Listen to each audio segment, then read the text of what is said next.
PM's academy में आप सभी का स्वागत है।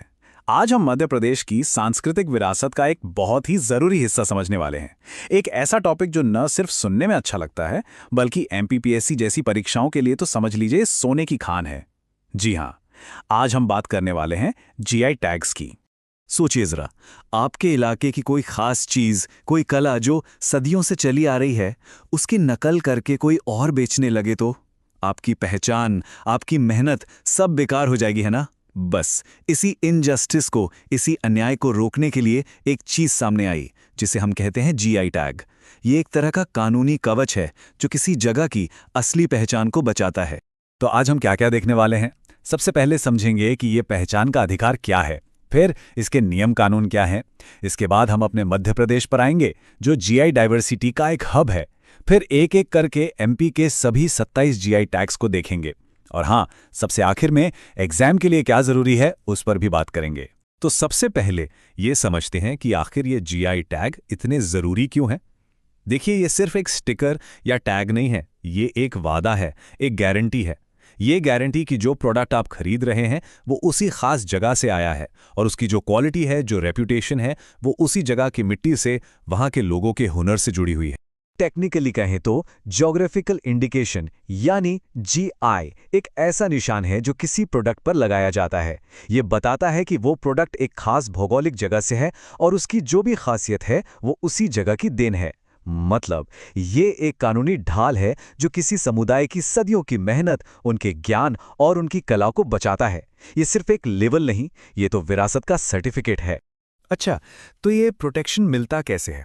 इसके पीछे क्या नियम कानून है? चलिए अब जरा भारत के लीगल फ्रेमवर्क को समझते हैं। अब ये जो स्लाइड है, ये एग्जाम पॉइंट ऑफ व्यू से बहुत बहुत ज्यादा इंपॉर्टेंट है। यहां से डायरेक्ट सवाल बनते हैं। देखिए, एक्ट कौन सा है? The geographical indications of goods act 1999। Ministry कौन सी है? Ministry of commerce and industry. Registration office कहाँ है? चेन्नई में। और इसकी वैलिडिटी कितनी होती है? 10 साल, जिसे बाद में रिन्यू कराया जा सकता है।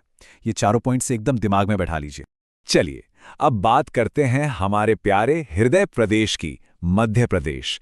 तो जीआई टैग्स का आप कह सकते हैं एक जीता जागता म्यूजियम है। यहाँ की आदिवासी गोंड पेंटिंग के रंगों से लेकर शरबती गेहूं की खुशबू तक हर चीज में एक कहानी छिपी है, एक पहचान छिपी है।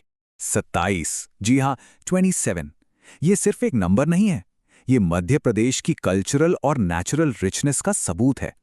और मजे की बात यह है कि ये संख्या लगातार बढ़ रही है, जो दिखाता है कि हम अपनी इस विरासत को बचाने के लिए कितने सीरियस हैं।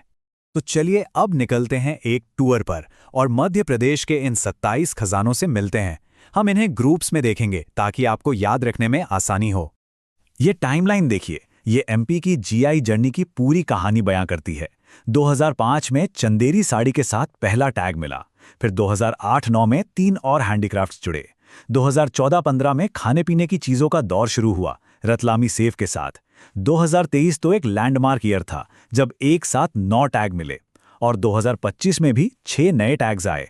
मतलब एक धागे से शुरू हुआ ये कारवां आज कितना बड़ा हो गया है। तो शुरुआत हुई 2005 में अशोकनगर की मशहूर चंदेरी साड़ी से। क्या खूबसूरत मिक्स होता है रेशम और सूती का। फिर 2008-9 में 3 और चीजें आईं। इंदौर के चमड़े के खिलौने, धार का खूबसूरत बाग प्रिंट जो एक ट्राइबल आर्ट है, और दतिया टीकमगढ़ का बेल मेटलवेयर। इन शुरुआती टैग्स ने ही एमपी की कला को दुनिया के नक्शे पर ला दिया था। इसके बाद पोर्टफोलियो और बड़ा हुआ। 2012-13 में खरगोन की महेश्वरी साड़ियां आईं, जिनके ज्योमेट्रिक बॉर्डर्स बहुत फेमस है। फिर 2014-15 में आया स्वाद का तड़का रतलामी सेव, और 2018-19 में झाबुआ का यूनिक कड़कनाथ चिकन जो अपने काले मांस और हाई प्रोटीन के लिए जाना जाता है। और 2021 में बालाघाट का खुशबूदार चिन्नौर चावल। मतलब अब टेक्सटाइल से बात खाने पीने तक पहुंच चुकी थी। और फिर आया साल 2023। यह साल तो मध्य प्रदेश के लिए एक लैंडमार्क ईयर था। सोचिए, एक ही साल में 9 नए जीआई टैग्स।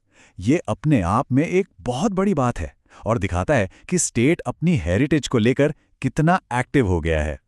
और ये रहे वो 9 रत्न। मुरैना की गजक, जबलपुर का भेड़ाघाट स्टोन क्राफ्ट, डिंडोरी की खूबसूरत घौंड पेंटिंग और वहीं का आयरन क्राफ्ट भी, ग्वालियर के कालीन, बालाघाट की वारसिनी साड़ी, और हाँ, सीहोर विदिशा का शरबती गेहूं भी। उज्जैन का बाटिक प्रिंट और रीवा का सुंदरजा आम। आप देखिए कितनी वैरायटी है, खाने की चीजों से लेकर कला और कृषि तक सब कुछ शामिल था। और ये सिलसिला रुका नहीं।